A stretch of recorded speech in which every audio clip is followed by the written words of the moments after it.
Ketika iblis mulai memangsa manusia dan dunia jatuh ke dalam kekacauan, satu-satunya yang berdiri melawan mereka bukanlah superhero, melainkan seekor ayam.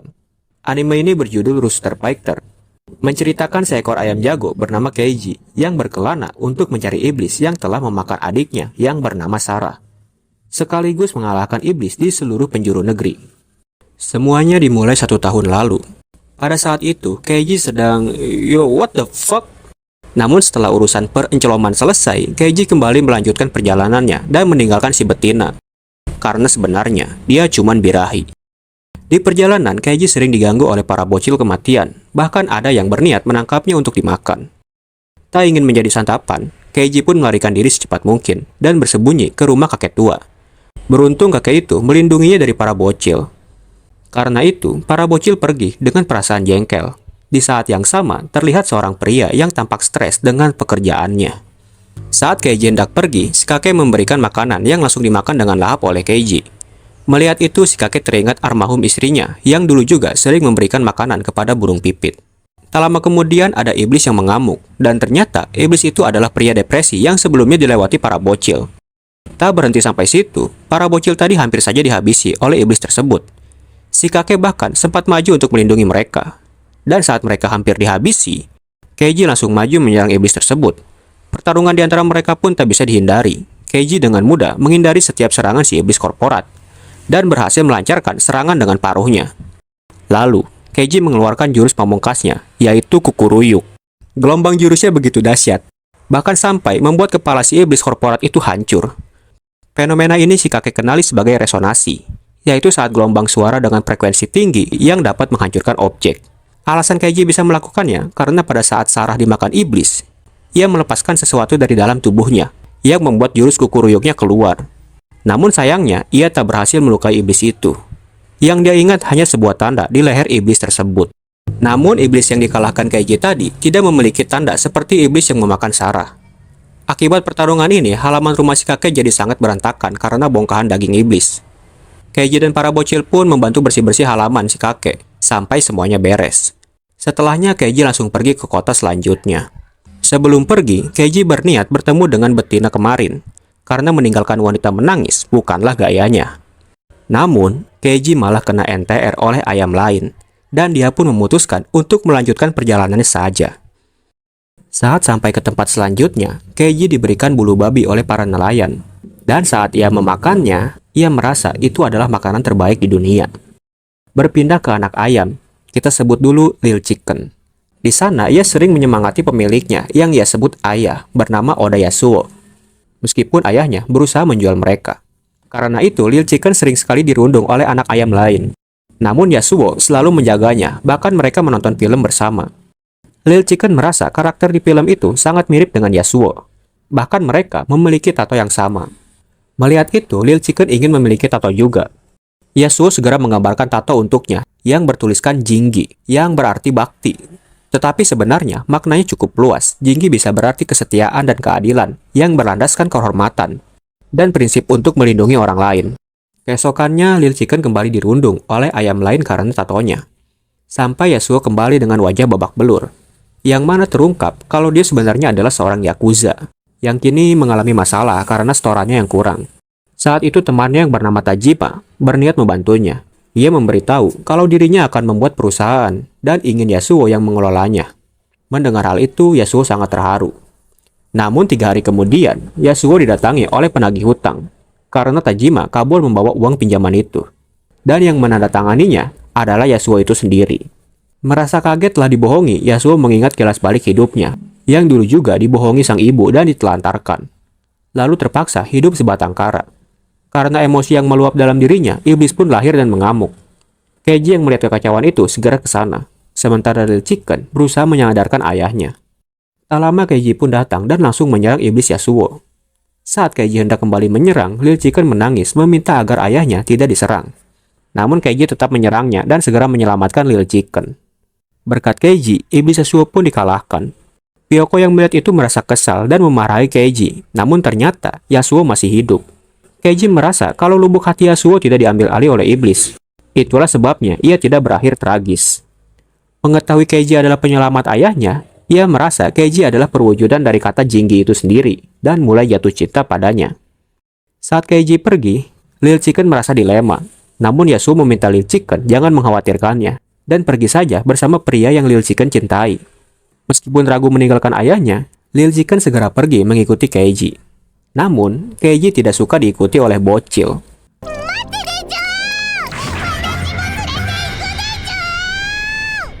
Lalu setelahnya, nasib Yasuo sudah aman. Kembali ke Lil Chicken yang merasa kesal karena ditinggal Keiji, sampai akhirnya ia kelaparan.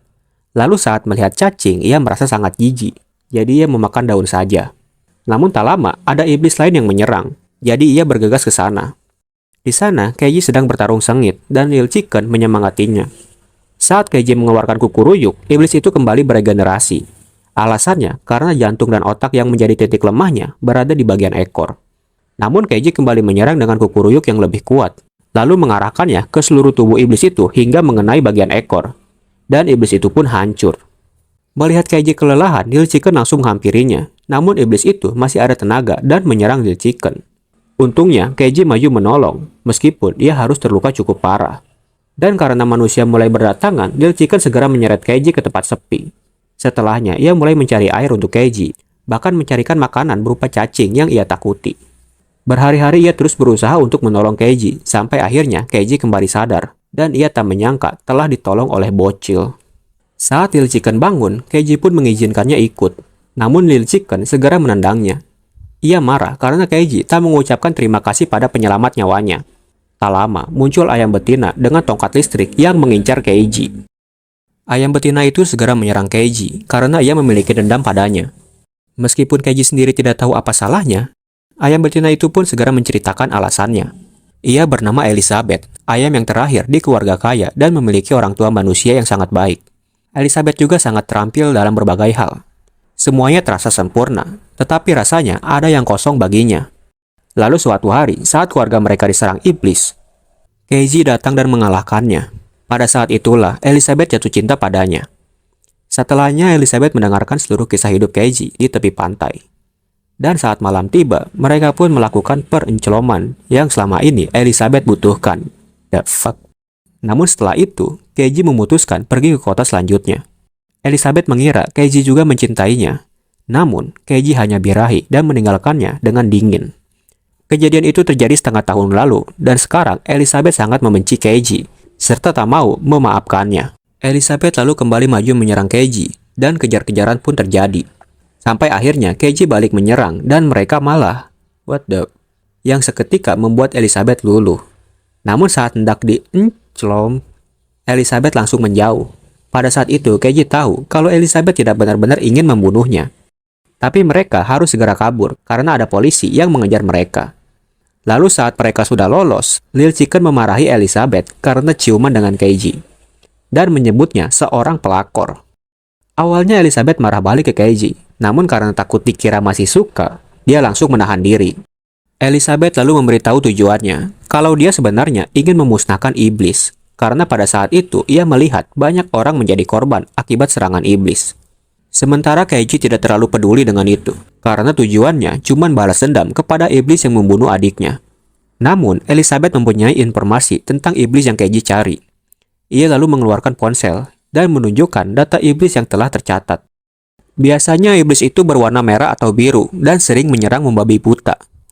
Namun, belakangan ini ada fenomena aneh, yaitu iblis mutan yang memiliki kecerdasan dan sifat seperti manusia. Bahkan, ada iblis yang jahat dan yang baik. Tapi ada satu video yang viral, yaitu satu-satunya iblis bertanduk 4 dengan tubuh putih. Karena itu, orang-orang menyebutnya iblis putih. Di video itu, iblis putih mengubah tangannya menjadi bentuk ayam yang mirip dengan Sarah, dan menyerang dengan kekuatan api dahsyat. Serta, iblis itu juga memiliki tanda yang sama seperti iblis yang Keiji cari. Mengetahui hal itu, Keiji tidak bisa menahan emosinya. Lalu, ia memutuskan untuk menyendiri sebentar. Saat malam tiba, Keiji sudah membulatkan tekad untuk mengalahkan iblis itu. Keesokan harinya, mereka pergi ke onsen atau pemandian air panas untuk memulihkan energi. Namun, ternyata Keiji takut air. Saat Keiji mengelak, Elizabeth langsung mendorongnya ke air. Meskipun sempat panik, Keiji mulai menikmatinya. Di tengah kenyamanan ini, Lil Chicken meminta nama kepada Keiji, karena dia belum punya nama. Keiji langsung memberinya nama Pyoko, dan dia pun sangat senang dengan nama itu. Elizabeth juga sempat menyinggung Tanto Jinggi di punggung Pyoko, lalu ia langsung memberitahu maknanya. Namun Pyoko malah menjadi rindu ayahnya dan langsung pergi. Meskipun begitu, dia kembali lagi karena ingin hidup bersama Keiji. Mendengar kata hidup bersama, Elizabeth langsung marah kepada Keiji. Saat sore hari, Pyoko sudah ketiduran karena kelelahan. Sementara Keiji dan Elizabeth mengobrol soal iblis putih, yang mana wujudnya sekarang sangat berbeda dibanding saat Keiji pertama kali melihatnya. Apalagi jurus api itu yang langsung ia kenali seperti milik Sarah.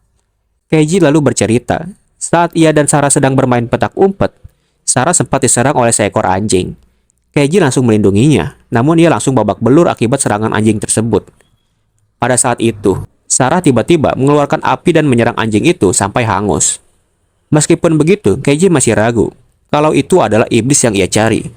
Namun Elizabeth memberitahu kalau bisa saja iblis bisa berevolusi sehingga bentuknya berubah. Apalagi tanda di lehernya merupakan bukti yang sangat kuat. Tak lama kemudian, mereka sadar kalau Pyoko tidak ada, yang ternyata dia dibawa lari oleh seekor kucing. Keiji dan Elizabeth segera mengejar kucing itu, sementara Pyoko terus melawan sambil menangis. Saat berhasil lepas, ia langsung bersembunyi di dalam pipa. Tak lama kemudian, Keiji pun sampai dan hendak bertarung dengan kucing itu. Namun, anak-anak kucing mulai keluar untuk menghampiri induknya. Dan terungkap kalau kucing itu hanya ingin memberi makan anak-anaknya yang lapar. Mengetahui hal itu, Elizabeth memberikan telurnya, yang langsung dimakan lahap oleh anak-anak kucing tersebut. Elizabeth juga memberitahu kalau telur itu tidak bernyawa karena tidak dibuahi, jadi aman untuk dimakan. Lalu terlihat banyak manusia yang menggali tanpa sadar, dan salah satunya adalah majikan si kucing.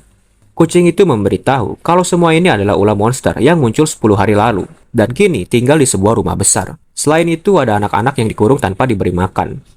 Di tempat lain, anak-anak yang dikurung mulai melawan dan mendobrak keluar. Anak yang bernama Sei sempat menahan penjaga agar teman-temannya bisa kabur. Namun, polisi di sana berniat membunuh mereka. Untungnya Elizabeth datang tepat waktu. Ia juga memberikan arahan kepada mereka melalui ponselnya. Setelah semuanya aman, mereka pergi ke rumah Sei. Sesampainya di sana, Sei segera memasak ramen ayam untuk teman-temannya. Saat selesai makan, mereka berbincang soal monster yang kemungkinan adalah iblis. Namun, karena selama ini dikurung, anak-anak itu tidak memiliki informasi apapun. Elizabeth lalu mengajak Keiji pergi melawan monster tersebut. Namun, Keiji menolaknya karena merasa tidak punya kewajiban. Targetnya saat ini hanyalah iblis putih. Mendengar itu, Elizabeth merasa kecewa padanya. Tapi tiba-tiba, Keiji didatangi oleh Master Birahi dalam pikirannya, yang membuatnya merasa birahi ekstrim. Dan ini hanya muncul 1-2 kali dalam setahun. Karena sudah di ujung tanduk, ia mengajak Elizabeth untuk anu. Namun jelas, Elizabeth langsung menolaknya.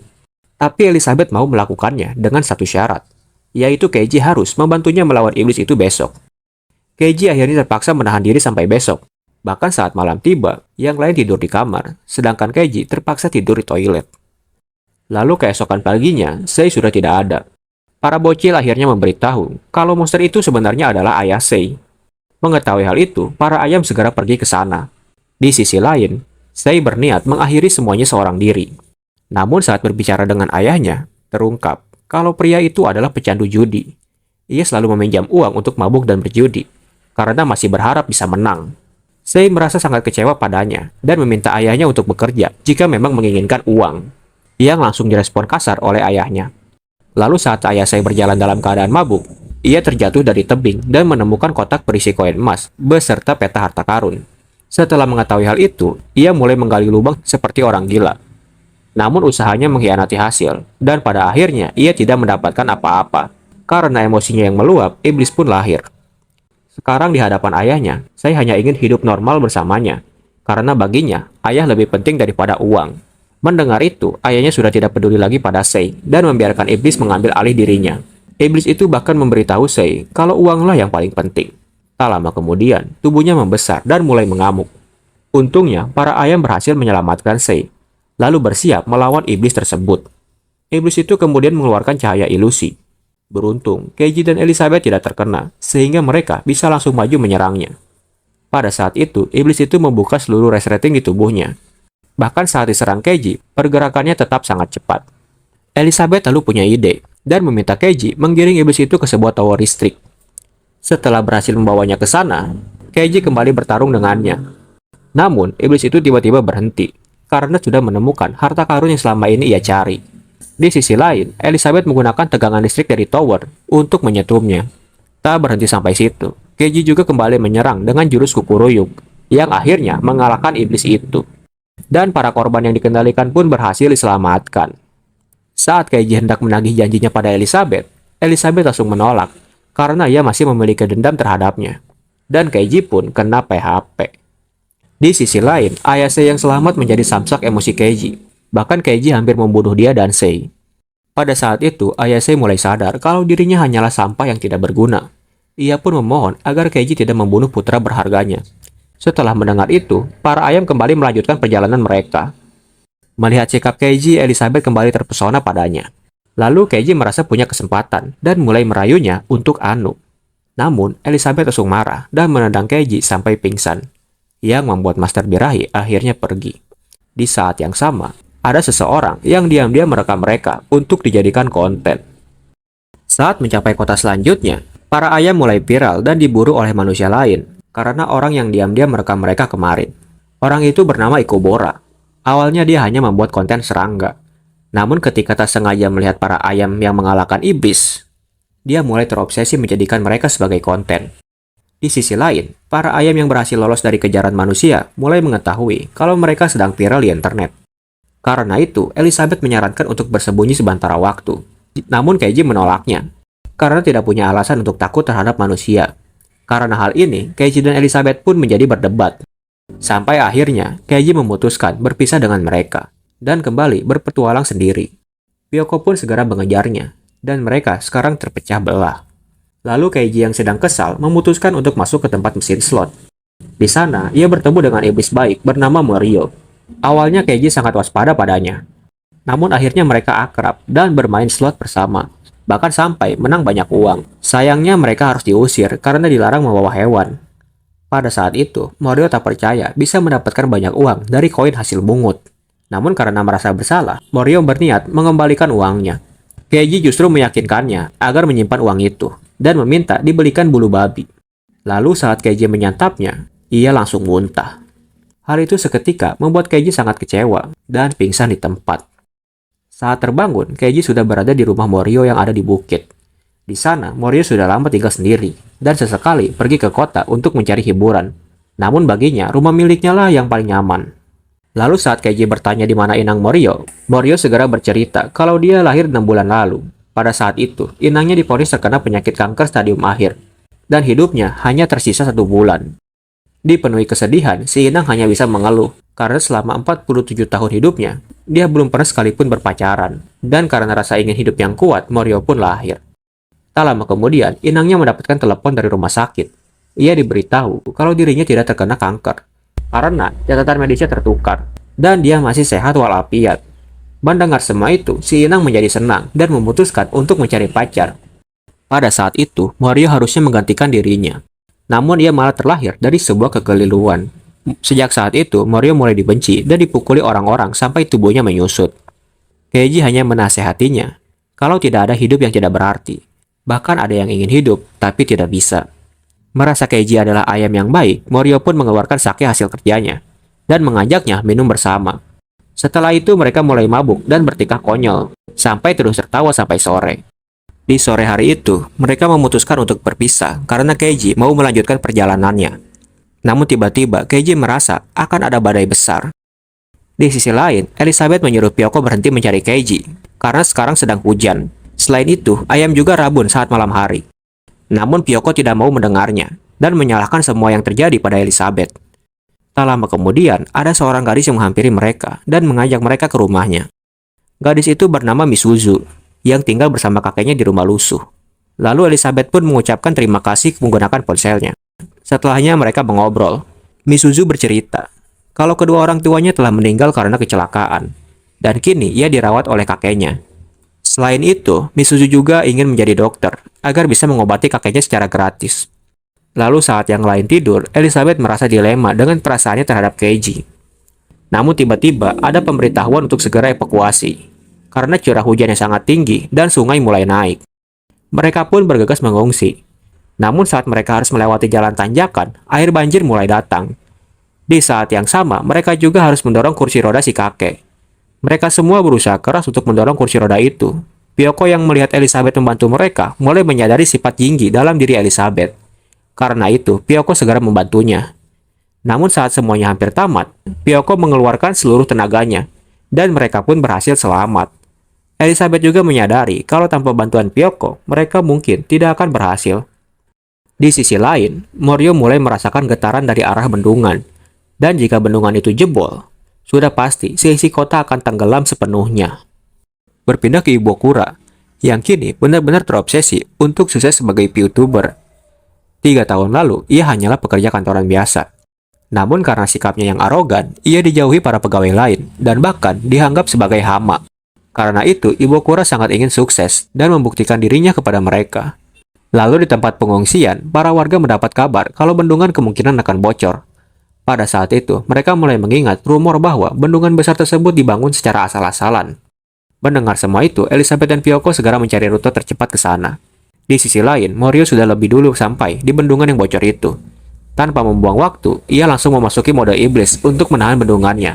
Di saat yang sama, Elizabeth dan Pyoko datang, begitu pula dengan Ibokura, yang mengikuti mereka dan berniat merekam semuanya. Video live streaming Ibokura juga sudah sampai ke camp pengungsian. Para warga mulai menyadari kalau iblis bernama Morio sedang berusaha menahan bendungan itu, dan mereka mulai menyemangatinya. Di bendungan tersebut, Elizabeth bertanya kenapa Morio melakukan semua ini. Morio hanya menjawab kalau ia ingin menjadi sosok yang berguna bagi orang lain, dan itulah tujuan hidupnya sekarang. Sementara itu, Ibokura yang melihat Morio teringat pada dirinya di masa lalu. Dulu ia juga memiliki mimpi untuk melindungi orang lain, namun setelah gagal, ia mulai menyalahkan semua orang atas kehidupannya. Dan kini ia akhirnya sadar akan kesalahannya. Tak lama kemudian, saat Elizabeth menyuruhnya menjauh, Ibokura malah terjatuh. Untungnya Keiji datang tepat waktu dan berhasil menyelamatkannya. Namun sayangnya, saat Keiji tiba, lubang bendungan yang ditahan Morio semakin membesar. Hingga akhirnya Morio terbawa arus. Di akhir hidupnya, Morio bersyukur bisa bertemu dengan Keiji dan sempat menjadi sosok yang berguna bagi orang lain. Sementara itu, Keiji segera berusaha menahan air banjir itu seorang diri. Ia juga menyuruh Elizabeth dan Pyoko pergi ke tempat yang lebih aman. Di sana, Keiji langsung menggunakan jurus Kukuruyo ke arah tebing, agar bongkahan batu yang jatuh bisa membendung banjir tersebut. Namun sayangnya, itu masih belum cukup. Keiji pun segera berlari dengan kecepatan tinggi menuju tebing yang lebih besar, agar bisa membelahnya dan menghalangi banjir. Dengan segenap kemampuannya, Keiji terus melakukan yang terbaik. Hal itulah yang membuat Elizabeth semakin yakin kalau dirinya masih mencintai sosok Keiji yang seperti itu. Tak lama kemudian, Keiji berhasil membelah tebing tersebut. Namun sayangnya, arah jatuhnya kurang tepat dan malah tersangkut. Keiji tidak menyerah, tetapi ia lebih dulu terbawa arus banjir. Namun dengan jurus Super Kukuruyo, Keiji berhasil selamat dan membentulkan posisi tebing yang tersangkut. Berkat itu, ia berhasil menyelamatkan seluruh warga kota. Misuzu juga menjadi semakin bertekad untuk menjadi dokter dan menolong banyak orang seperti para ayam tersebut. Lalu Pyoko yang senang melihat Keiji selamat segera menciumnya dan menganggap Keiji sebagai suaminya. Namun Elizabeth yang cemburu langsung menghentikannya. Hal itu membuat Pyoko mulai curiga kalau Elizabeth menyukai Keiji, dan mereka pun kembali berdebat. Di sisi lain, Ibokura menelepon ibunya. Ia memberitahu kalau dirinya akan mulai berkelana untuk mencari jati diri dan berhenti menjadi YouTuber. Selain itu, ia juga berterima kasih pada Keiji dan Morio karena telah menyadarkannya. Saat kondisi Keiji sudah membaik, Elizabeth menanyakan alasan kenapa ia melakukan semua itu. Sebenarnya Keiji hanya ingin menolong Elizabeth dan Pyoko, namun karena tidak punya banyak waktu, ia memutuskan untuk menahan bendungan itu saja. Meski begitu, Keiji bilang ke Elizabeth kalau dirinya hanya kebetulan lewat. Lalu saat mereka masih bersedih atas kematian Morio, di tempat lain, Morio ternyata masih hidup. Mereka bahkan sempat bertemu lagi. Morio juga mengucapkan terima kasih sekaligus salam perpisahan. Dan mereka pun kembali berpisah. Namun tak lama kemudian, Morio didatangi oleh seorang wanita yang langsung menusukkan jarinya ke kepala Morio. Di malam harinya, Keiji lagi-lagi bermimpi tentang Sarah yang menyalahkannya karena tidak berhasil menolongnya. Keesokan harinya saat mereka sedang bersantai, sekelompok merpati menghampiri mereka karena mengetahui para ayam mulai terkenal. Karena itu, mereka mencoba mengajak Keiji mengikuti kencan buta yang sedang tren di kalangan merpati. Meskipun sempat ragu, Keiji akhirnya memutuskan untuk mencobanya. Namun saat kencan berlangsung, para merpati betina mulai mencemoohnya karena menganggap ayam sebagai makhluk yang aneh. Meskipun para ayam lain kesal, Elizabeth memperingatkan agar tidak menggunakan kekerasan. Keiji yang akhirnya berhasil menahan diri mencoba menunjukkan kelebihannya. Namun karena tingkahnya yang norak, ia kembali diledek oleh para betina itu. Bahkan apapun yang dibanggakannya, para merpati tetap menganggap ayam sebagai makhluk rendahan. Karena sudah tidak tahan, Keiji akhirnya mengamuk dan memberitahu mereka kalau dirinya bangga menjadi ayam, serta hanya akan memilih jalan hidupnya sendiri. Melihat sisi Keiji yang seperti itu, para merpati mulai terpesona pada sifat jantannya. Namun di tengah pujian tersebut, Elizabeth memberitahu mereka kalau Keiji adalah ayam hidung belang, yang langsung membuat para merpati kembali menghina Keiji. Dan pada akhirnya, semuanya berakhir kacau balau. Di sore harinya, Elizabeth meminta maaf atas sikapnya. Sementara itu, Keiji juga tidak lagi mempermasalahkannya. Lagi pula, ia tak mungkin suka merpati. Lalu saat Pyoko hampir terjatuh, ia diselamatkan oleh wanita yang sebelumnya menyerang Morio. Wanita itu bernama Kugone, dan mereka langsung berpisah. Di tempat lain, seorang ayam bernama Keisuke sedang melawan banyak iblis. Sementara ayahnya yang bernama Keizan telah ditangkap. Namun atas perintah Keizan, Keisuke akhirnya melarikan diri untuk sementara waktu. Kembali ke Keiji dan yang lainnya. Pada saat itu Elizabeth sedang memasak ikan untuk mereka. Ternyata cara Elizabeth menangkap ikan cukup sederhana, yaitu dengan menyetrumnya. Mendengar hal itu, Pyoko ingin ikut mencoba. Namun karena tubuhnya masih kecil, ia tidak kuat mengangkat tongkat milik Elizabeth. Karena itu, Elizabeth menyuruh Pyoko mencari bunga dandelion saja, untuk dijadikan pelengkap hidangan. Namun pada akhirnya, yang mengambil bunga itu tetap Elizabeth, karena Pyoko tidak tahu bentuk bunganya. Tak lama kemudian, masakan Elizabeth pun selesai. Saat Keiji mencobanya, ia langsung merasakan makanan yang luar biasa nikmat. Masalahnya, sekarang Keiji ingin memakannya lagi, dan mulai berebut jatah milik Elizabeth. Melihat pertengkaran itu, Pyoko menawarkan jatahnya kepada Keiji. Dan tanpa pikir panjang, Keiji langsung memakannya. Karena sikapnya itu, Keiji pun dipukuli oleh Elizabeth. Setelah itu, Pyoko pergi menyendiri. Di tengah perjalanannya, ia melihat seekor kadal yang sedang dirundung oleh kadal lain, lalu segera menolongnya dan memperkenalkan diri sebagai Jingi no Pyoko. Pertarungan pun terjadi, namun dengan mudah Pyoko mengalahkan mereka, bahkan sempat meledek mereka setelahnya. Karena tidak terima, iblis pun lahir dari kadal tersebut dan langsung mengajar Pyoko. Beberapa kali Pyoko hampir tewas karenanya, tetapi pada akhirnya ia berhasil bersembunyi. Namun sialnya, ia malah bertemu lagi dengan iblis itu. Untungnya Keiji dan Elizabeth datang tepat waktu, lalu mengalahkannya. Pada saat itu, Pyoko merasa murung karena dirinya begitu lemah. Padahal ia juga ingin membantu mereka, tetapi ia merasa kalau dirinya adalah beban. Melihat Pyoko yang bersedih, Elizabeth jadi kepikiran. Padahal sudah hampir sebulan Pyoko ikut bersama mereka. Tetapi ukurannya tidak bertambah besar sama sekali, dan ini sangat aneh. Tak lama kemudian, Keisuke menghampiri mereka dan memanggil Keiji sebagai kakak. Kembali ke 5 hari lalu, saat itu Keisuke dan Keizan ayahnya sedang mencari keberadaan iblis. Namun tiba-tiba, Keizan merasakan sesuatu, yaitu ayam betina yang membuatnya birahi. Namun kali ini, mereka justru mendengar seorang iblis yang sedang mengajak cewek untuk enak-enak. Tak lama kemudian, datang seorang pemuda yang langsung mengalahkan iblis itu dengan menusukkan jari di kepalanya. Namun anehnya, pemuda itu bisa mengeluarkan sayap dan membawa iblis itu pergi. Saat itu, Keizan dan Keisuke segera mengikutinya. Sampai di markasnya, mereka mendapati banyak iblis yang terdiam kaku seperti boneka. Namun sialnya, mereka langsung diserang, dan Keizan berhasil ditangkap oleh pemuda itu bernama Hikari dan temannya Yuji. Mereka mengenali ayam-ayam itu sebagai klan Goshikidori, sekaligus memperkenalkan diri sebagai Demon, sang makhluk terpilih. Hikari lalu memerintahkan 2 iblis itu untuk menyerang Keisuke. Pada saat itu, Keisuke masih mampu melawannya. Namun saat Yuji mengubah tangannya menjadi Baishingan, Keisuke akhirnya terluka akibat serangan tersebut. Keizan pun menyuruh Keisuke untuk melarikan diri. Tanpa pikir panjang, Keisuke langsung kabur untuk sementara waktu, dan berjanji akan kembali menyelamatkan ayahnya. Setelah itu, Keisuke mengingat pesan ayahnya kalau ia memiliki seorang kakak bernama Keiji, yang suatu hari nanti mereka akan bertarung bersama. Karena itu, ia memutuskan untuk menjadi Keiji. Perlahan, Keisuke mulai menyusuri tempat-tempat yang pernah dilewati Keiji, sampai akhirnya berhasil menemukannya, meski harus pingsan terlebih dahulu. Saat pagi hari, Keiji sedang berlatih, sedangkan Pyoko masih murung dan merindukan ayahnya. Tak lama kemudian, Keisuke terbangun di sebelah Elizabeth dan langsung jatuh cinta saat melihatnya. Meskipun dia terlihat sangat malu-malu, Elizabeth yang menebak kalau Keisuke tidak terbiasa dekat dengan ayam betina, langsung menggodanya. Hal itu membuat Keiji kesal. Ia pun menendang Keisuke lalu menyuruhnya menjelaskan siapa dirinya. Keisuke lalu memberitahu kalau ia adalah adik tiri Keiji. Bahkan saat kecil mereka pernah bertemu satu kali. Lalu kita dibawa ke kilas balik Keiji yang dulu hidup bahagia bersama ayah dan ibunya. Namun saat Keiji sedang bermain, ia melihat ayahnya bersama keluarga lain.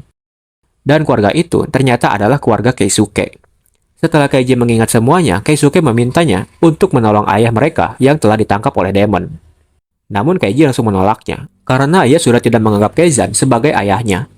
Karena pada saat dulu, Keizan meninggalkan Keiji dan ibunya, hingga sang ibu jatuh sakit karena tekanan batin.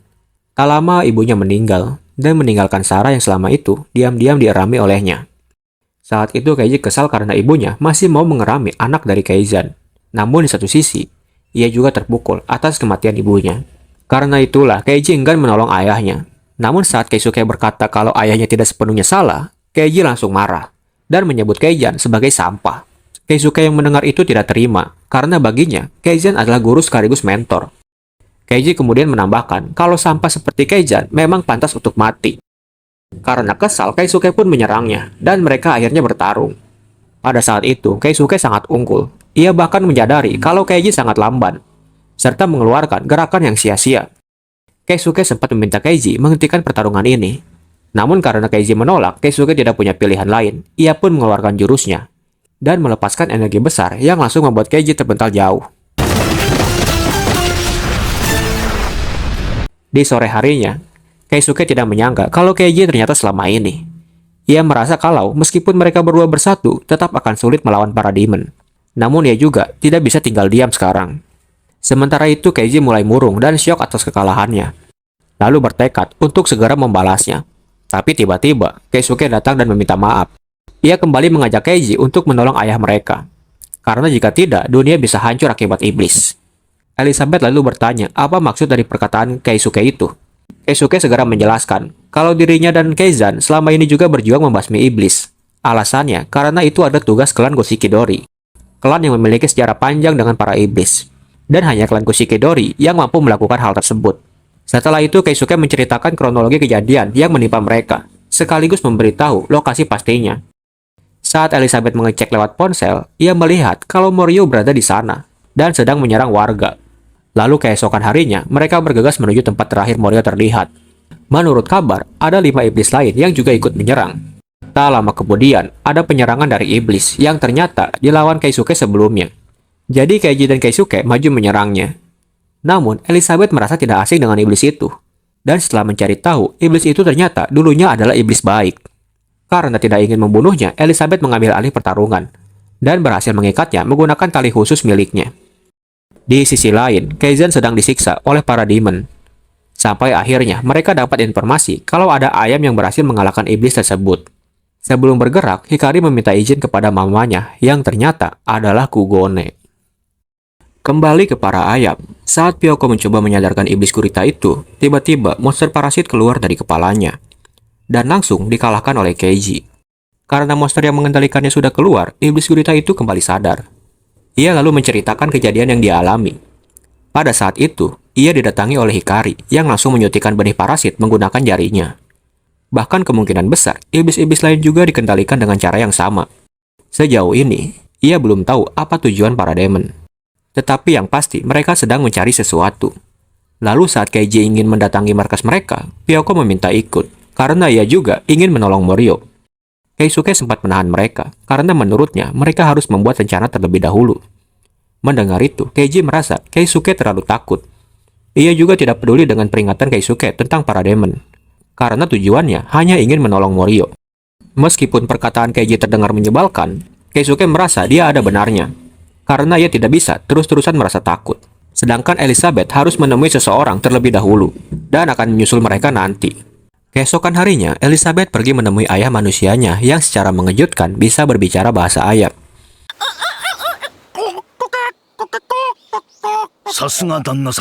Pada saat itu, Elizabeth meminta barang yang sebelumnya telah ia minta. Setelah mendapatkan barang tersebut, mereka kembali berpisah. Sementara itu, Keiji dan yang lain segera mendatangi markas Demon. Dan kini, mereka sudah berhadapan langsung dengan para Demon.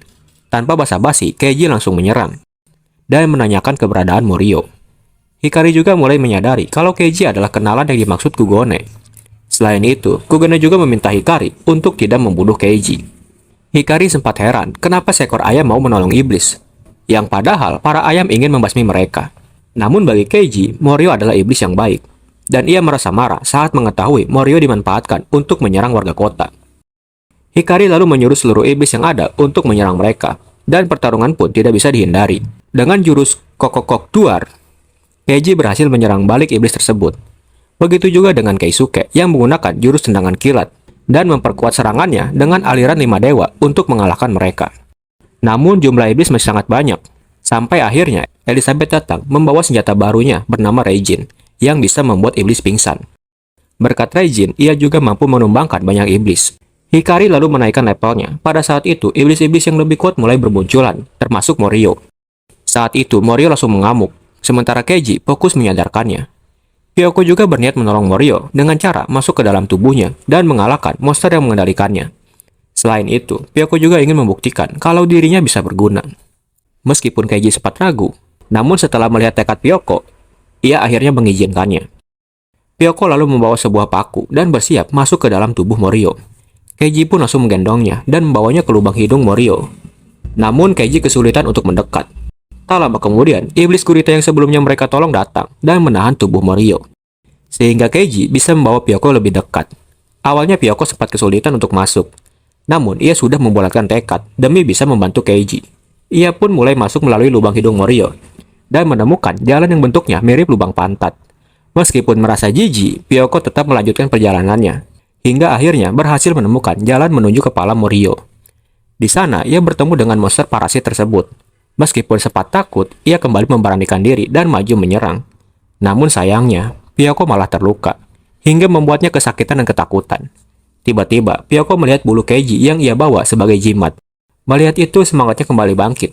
Pyoko lalu memiliki ide untuk menyerang bagian belakang monster tersebut. Dan saat berhasil memutari tubuh si monster, Pyoko akhirnya bisa melancarkan serangan. Namun, monster itu menyerang balik, sampai serangannya menembus tubuh Pyoko. Sebelum tumbang, Pyoko hanya bisa menangis mengingat Keiji. Namun tiba-tiba, ia kembali bangkit dengan tanda di tubuhnya. Di tempat lain, Keisuke dan Elizabeth mulai terpojok. Namun para iblis yang mengepung mereka malah dibunuh oleh Yuji. Karena baginya, para iblis hanyalah pion bagi para demon. Tak lama kemudian, Yuji pun menunjukkan wujud demonnya, yang memiliki 2 tanduk dan senjata di tangannya. Tanpa basa-basi, ia langsung menyerang kedua ayam itu. Keisuke masih selamat, namun Elizabeth harus terluka cukup parah. Meskipun sempat ragu melawan demon itu, Keisuke segera maju untuk mengalihkan perhatiannya. Saat mendapat kesempatan, ia mencoba menyerang. Namun serangannya masih belum berpengaruh. Di sisi lain, Elizabeth mulai menyadari kalau level demon berada jauh di atas iblis. Karena itu, ia berniat membantu Keisuke menggunakan Raijin. Sayangnya, Yuji langsung menembakkan senjata ke arah Elizabeth. Namun untungnya, Keiji datang tepat waktu dan berhasil menyelamatkannya. Keiji lalu maju menyerang meskipun harus terluka oleh Yuji. Keisuke lalu memperingatkan kalau demon itu bukan tandingannya. Namun Keiji tetap keras kepala dan memilih melawannya sendiri. Kembali ke Pyoko yang berada di alam bawah sadarnya. Di sana ia bertemu dengan entitas misterius. Karena Pyoko lupa siapa entitas itu, tubuhnya pun diambil alih olehnya. Pyoko yang sudah diambil alih langsung menyerang monster parasit itu sampai ketakutan. Bahkan ia tidak membiarkannya kabur. Dan membakarnya sampai mati. Kembali ke Keiji dan Keisuke yang melawan demon itu. Saat pelurunya habis, Keiji langsung mengeluarkan jurus Kukuruyuk. Begitu juga dengan Keisuke yang membantunya. Namun serangan itu masih belum cukup. Bahkan Yuji mulai berevolusi dan kembali mengisi amunisinya. Lalu menyerang mereka dengan kekuatan yang lebih hebat. Meskipun sempat kewalahan, para ayam masih mampu menghindarinya. Saat itu, Keiji mulai menemukan celah untuk melawan balik dan memanfaatkan serangan demon tersebut. Namun sayangnya, tubuh Yuji terlalu kuat. Tapi sebenarnya, Keiji telah menyiapkan jebakan yang membuat tangan Yuji hancur. Keisuke yang mendapat kesempatan segera menyerang dan berhasil mengalahkannya. Di sisi lain, Keiji kini terluka parah sampai akhirnya Hikari datang untuk melawan mereka. Lalu kita dibawa ke kilas balik Keisuke. Saat itu, Kaizen mengajarinya cara menggunakan kekuatan telur mulia. Selain itu, hanya 10% keturunan Goshikidori yang memiliki telur mulia di organ ampela mereka. Kekuatan itu disebut sebagai api Phoenix. Kaizen lalu menunjukkan cara menggunakan kekuatannya, yaitu dengan melepaskan energi api Phoenix, lalu mengalirkannya ke bagian tubuh untuk menyerang. Selain itu, telur mulia Keisuke juga sudah dibangkitkan oleh Kaizen sebelumnya. Tugas pemilik telur mulia adalah membasmi iblis, dan karena itu Keisuke harus berlatih sangat keras untuk mencapai potensi maksimalnya. Kembali ke masa sekarang, Hikari memberitahu kalau tujuan mereka adalah menciptakan demon. Karena beberapa iblis memiliki potensi untuk menjadi demon. Cara mereka menciptakannya adalah dengan menanamkan parasit ke tubuh iblis. Parasit itu akan menyeleksi iblis yang layak. Jika berhasil, demon yang terlahir akan memperoleh kekuatan dan kecerdasan yang meningkat drastis. Selain itu, demon bukan hanya mereka. Masih ada demon lain di tempat yang berbeda. Baginya, demon adalah makhluk terpilih untuk menguasai dunia. Namun sebelum itu, mereka harus memusnahkan klan Goshikidori yang menjadi penghalang. Keisuke pun memutuskan untuk maju sendirian karena Keiji sedang terluka parah.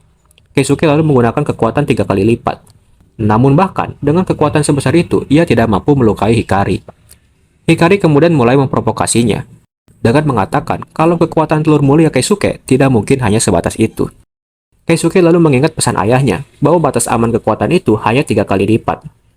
Namun karena sudah sangat terdesak, ia melepaskan energi hingga 7 kali lipat, bahkan 10 kali lipat. Tubuhnya pun dipenuhi energi yang sangat kuat. Dan dengan jurus aliran 5 dewa, ia maju menyerang. Kekuatannya begitu dahsyat hingga ia sendiri terpental. Sementara itu, Hikari masih mampu bangkit. Keisuke sekarang sudah putus asa dan merasa dirinya bodoh karena berpikir bisa menang. Hikari lalu memberitahu kalau demon biasanya memiliki 2 tanduk, sedangkan dirinya memiliki 3. Semakin banyak tanduk yang dimiliki, berarti semakin kuat pula demon tersebut. Lalu saat Keisuke hendak dihabisi, Keiji kembali bangkit dan menolongnya. Kita lalu diperlihatkan masa lalu Keisuke yang kesepian. Bahkan ia sering diejek karena memiliki ayah hidung belang. Meskipun sempat melawan, Keisuke bukanlah tandingan mereka. Sampai akhirnya ada ayam betina bernama Kasumi yang membelanya. Gadis yang diam-diam Keisuke sukai. Namun karena itu, Kasumi malah dipukuli oleh ayam lain. Bukannya menolong, Keisuke justru melarikan diri. Lalu saat Keisuke hendak berterima kasih, Kasumi sudah tidak mau memperdulikannya lagi. Setelahnya Keisuke terus meyakinkan dirinya kalau tindakannya tidak salah sama sekali. Sampai suatu hari, Kaizen datang dan memberitahunya kalau mereka harus membasmi iblis. Keisuke sempat bingung dengan semua yang ayahnya katakan. Tak lama kemudian, muncul iblis yang menyerang, dan Kaizen menyuruh Keisuke mengikutinya.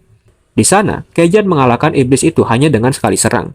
Sejak saat itu, Keisuke berlatih keras dan sangat mengagumi kehebatan ayahnya. Lalu saat Keisuke ragu dengan bakatnya, Kaizen menyuruhnya mencari tahu sendiri apa arti dari kekuatan sejati. Kembali ke masa sekarang, sampai saat ini Keisuke tidak tahu apa itu kekuatan sejati. Bahkan kekuatannya selama ini hanyalah pajangan. Selain itu, ia juga tidak terlalu peduli dengan nasib dunia. Di saat merasa usahanya sudah maksimal, ia melihat Keiji yang masih memiliki tekad untuk bertarung. Padahal Keiji lebih lemah darinya. Lalu saat Keiji dihajar, Morio datang menolongnya. Selain itu, Morio memberitahu kalau Pyoko berada di tempat aman sekarang. Namun saat ini, ia hanya ingin fokus melawan demon yang membuatnya sangat marah. Morio dan Keiji pun maju menyerang Hikari. Tapi kekuatan mereka tidak sebanding dengannya, bahkan Keiji disiksa habis-habisan. Di saat yang lain merasa mereka sudah kalah telak, Keiji masih terus bangkit, dan belum menyerah. Melihat itu, Keisuke merasa bingung pada Keiji. Namun perlahan, ia mulai menyadari kalau dirinya selalu melarikan diri sejak dulu. Sementara Keiji selalu bangkit kembali dan terus maju dengan penuh keyakinan.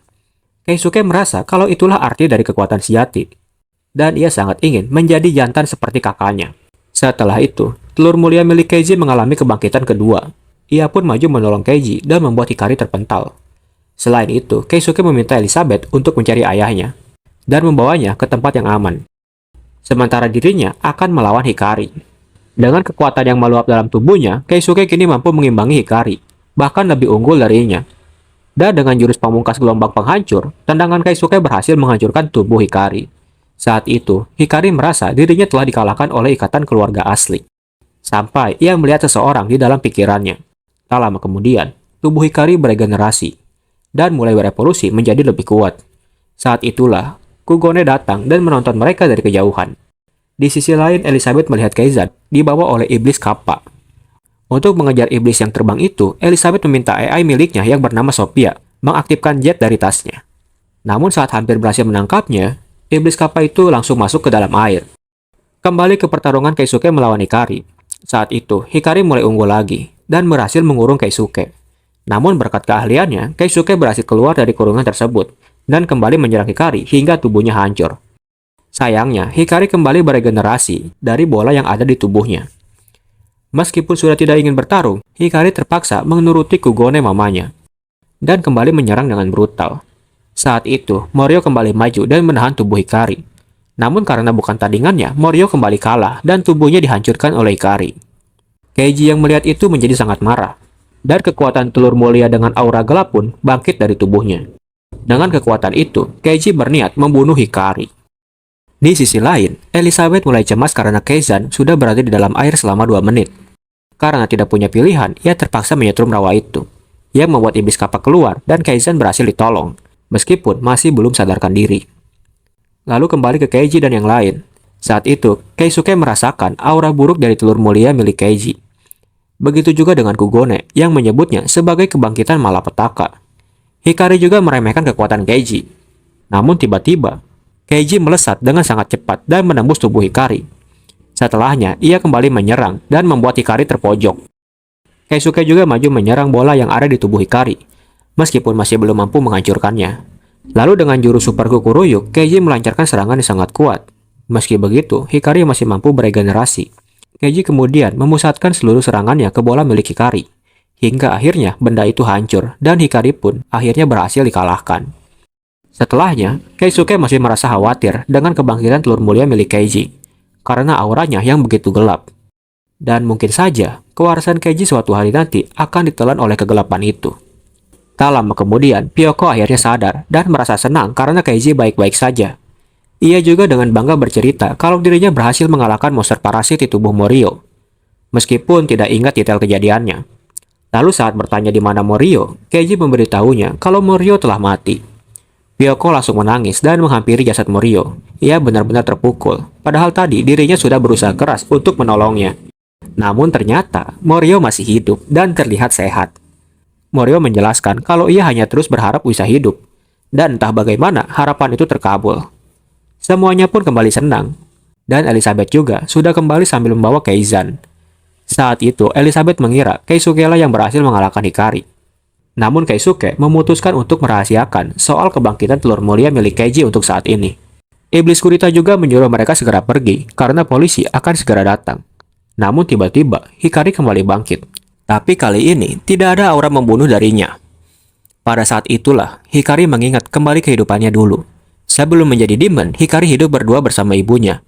Meskipun tumbuh tanpa seorang ayah, Hikari tetap merasa bahagia selama bersama ibunya. Lalu pada sore hari, ibunya hendak pergi bekerja. Hikari sempat mengkhawatirkannya. Namun sang ibu meyakinkannya kalau ia ingin sekali melihat Hikari bisa kuliah. Dan Hikari pun berjanji akan belajar dengan sungguh-sungguh demi ibunya. Namun pada malam harinya, Hikari mendapat kabar kalau ibunya mengalami kecelakaan dan meninggal dunia. Saat itu, Hikari hanya bisa meratapi kesedihannya. Dan karena emosi yang memuncak, iblis pun lahir dari tubuhnya. Namun dalam kasus Hikari, ia seolah berpindah kesadaran ke tubuh iblis itu. Sampai akhirnya, Kugone datang dan mulai memanipulasi dirinya. Tapi sekarang, semuanya sudah berakhir karena ibu Hikari datang untuk memeluk jiwanya. Pada saat itu, Hikari mendapatkan kembali kesadarannya, namun langsung jatuh pingsan. Para ayah merasa kalau Hikari sebenarnya hanyalah korban cuci otak. Dan saat polisi hampir tiba, Morio berniat membawa Hikari pergi bersama mereka.